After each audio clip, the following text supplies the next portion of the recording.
In one way or another, this happens every year in our neck of the woods. The first good cold snap of the year comes roaring down from the north and changes life in many ways. At some level, we know that our wildlife neighbors face a variety of challenges each and every day, but we seldom witness them. While dealing with frozen water is nothing new to them, dealing with frozen water in a trough is.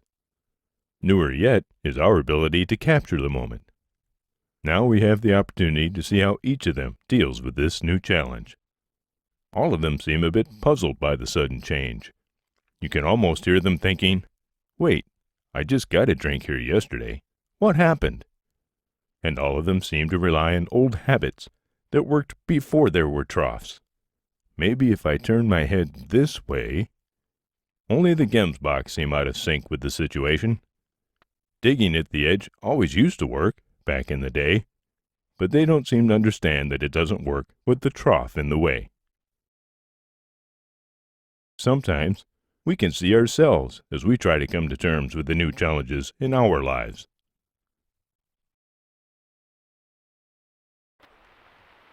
We are continuing today with our message of hope after spending some time looking at the negative impacts of the big freeze last month.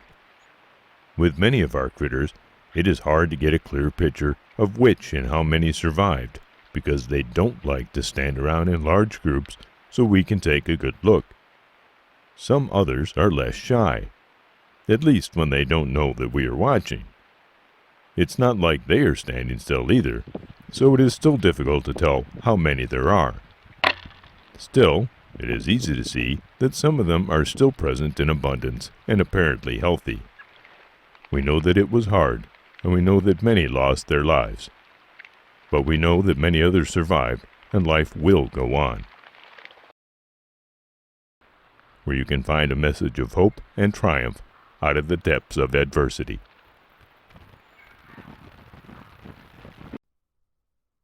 Another new year has begun. How does it look where you are? The old saying is that hindsight is 20/20. Peering ahead into the new year involves a lot of bobbing and weaving and squinting, like a one-eyed buck trying to make sense of the world he lives in. We'll bet that the buck is way better at living in his monoscopic world than we are at peering into the future.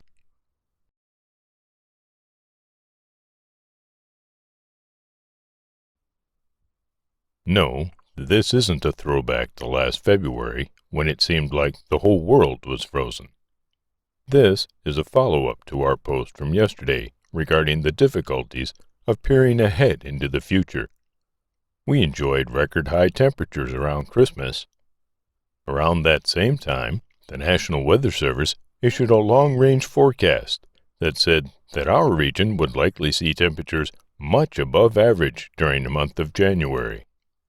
Of course, the Weather Service folks also reminded us that the forecast didn't mean that every day would be above average, because they are all too familiar with the difficulties of peering into the future. So, of course, right after they told us that more warm weather was on the way, the water troughs froze over. Fortunately, it warmed up enough each day for the ice to melt, but the ice lasted long enough that these two bucks had a chance to stand around and say, "Didn't we just go through this last year?"